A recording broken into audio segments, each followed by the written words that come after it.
Well,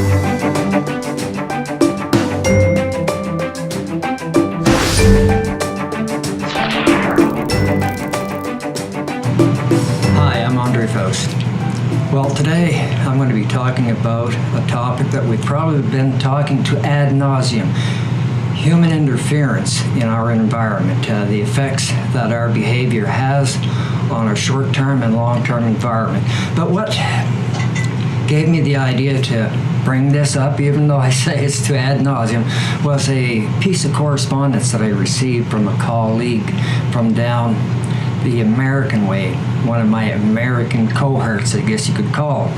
But anyway, the letter was addressed to the person by Robert B. Aderholt.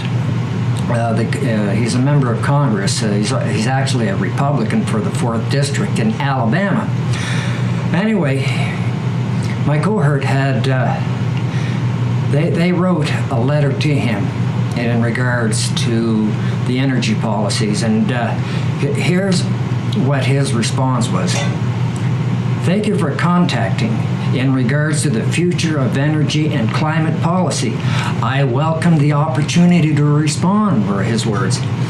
The debate over climate change has resulted in a broadened scope of interpretation by this administration of the Clean Air Act, CAA, to include the regulation of the CO2 emissions by the Environmental Protection Agency, EPA.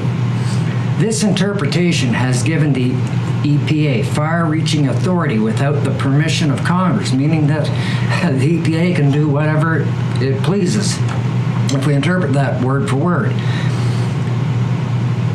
As a result, the EPA has positioned itself to regulate CO2 emissions in a manner that would burden the economy with a higher energy cost and perhaps force some small businesses to close their doors. This attempt to regulate CO2 emissions will have far-reaching negative effects on the economy. This is getting pretty wild here. Last paragraph here. Please know, and this is this member of Congress that's talking, Robert B. Holden. Please note that I am concerned about the air and water quality and ensuring that our grandchildren are able to enjoy the great outdoors. But these concerns must be balanced with the need to reduce unemployment and invigorate our economy. I will evaluate each energy efficiency and conservation related issues as it comes up for a vote to see how it will affect the 4th District and our nation. Please be assured that I will keep your views in mind as legislation comes to the House floor for a vote. Again, thank you for contacting me about this issue. I hope you will continue to do so on matters of mutual concern. Sincerely, Robert B. Aderholt, Member of Commerce. Well, what I found I liked was, I'll make sure that our grandchildren can enjoy the great outdoors.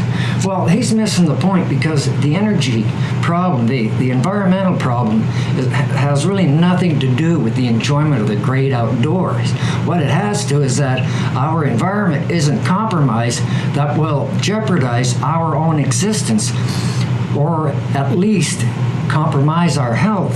That's the issue. The great outdoors, if that'd be it, hey, piece of cake. But you run into a situation where you lose your water supply. That's the basis of life, is your water.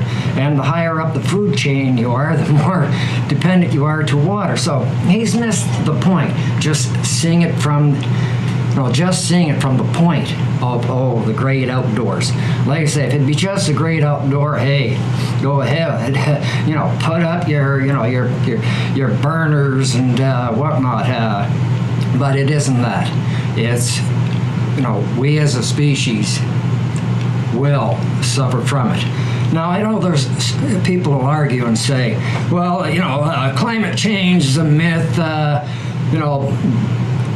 fossil fuels doesn't affect, you're living on fear-mongering.